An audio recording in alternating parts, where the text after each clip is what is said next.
Hey guys, it's Sandeep from RevAtlas and welcome to the camera review of the Realme X7. Now we've already done the camera review of the more expensive and higher end Realme X7 Pro, and in case you haven't seen that, I'll make sure to include a link at the end of this video in order to watch that, as that will give you slightly better context as well. Now before we get this started, please do make sure to hit the subscribe button and also turn on notifications to avoid missing any videos from us in the future. Now let's begin. The Realme X7 features a triple camera system unlike the Realme X7 Pro, which has a quad camera system. Now this does not make all that much of a difference, considering that the camera that goes missing from the Realme X7 setup is basically a 2 megapixel depth sensor. You get a primary 64 megapixel camera just like on the X7 Pro, and you have f1.8 aperture as well as a 2 megapixel macro camera and 8 megapixel ultra wide angle camera with 119-degree field of view and f2.3 aperture.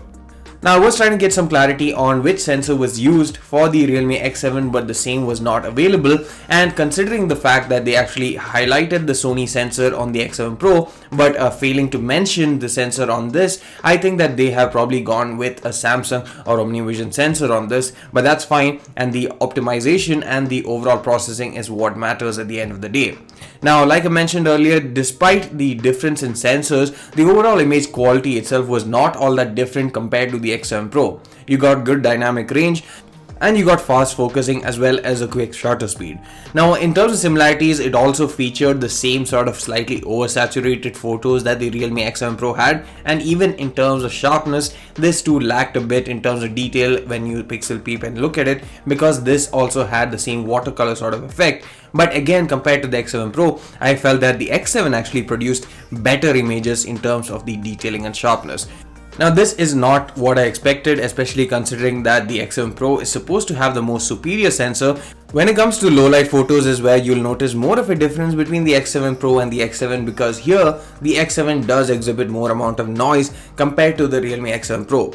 The overall output from the X7 is pretty decent, but I won't consider it as being class leading. The story for the ultra wide angle camera remains more or less the same like it did on the X7 Pro. Basically, you have images that look quite similar to the primary camera, and Realme has done a good job in matching the color profile of both the cameras. But of course, where you notice the difference is primarily in terms of the sharpness and detail, where this is much lesser, and you will also have higher levels of distortion around the edges and also some aberrations. Low light performance is not really good on the ultra wide angle camera, and I would suggest sticking to the primary camera if you're shooting low light images, considering that with or without night mode, the images are not all that great. Coming to a portrait mode, the X7 does not have the 2 megapixel depth sensor that the X7 Pro has, and I didn't expect to see a huge difference in the overall image quality or the blurring and the edge detection, and I was actually right, considering that the results were more or less the same, and I feel that the 2 megapixel depth sensor is more of a marketing gimmick, and the triple camera setup on this probably makes more sense than the quad camera setup on the X7 Pro. In terms of the macro camera itself, the 2 megapixel sensor captures decent images but not all that great in terms of sheer image quality, and the resolution is quite poor in terms of detail as well. Coming to the front facing camera, you get a Sony IMX471 sensor with 16 megapixels of resolution and f2.5 aperture, and I found a lot of similarities between this and the front facing camera on the Realme X7 Pro. You still got good dynamic range, and this was evident especially when you had scenes where the subject was lit from the back, and normally you have underexposed shadows or overexposed highlights, but in this case it was handled really well. In terms of detail and sharpness, this does not look all that great though when you actually pixel peep, and I'm not sure why exactly, considering that the sensor is still fairly capable and there are enough pixels to actually be pushing it, but I feel that this requires some tuning in order to get better quality images out of the camera itself. Unlike the rear-facing camera portrait mode, which worked pretty well in our opinion, the front-facing portrait mode is a bit of a hit or miss, especially around the ears and certain other portions where the edge detection fails and the blurring otherwise is pretty good. Coming to the video capabilities, the X7 is quite similar to the X7 Pro in terms of being able to offer EIS on all different modes regardless of the resolution or the frame rate. So basically you get 1080p 30, 1080p 60 and 4K 30fps with EIS.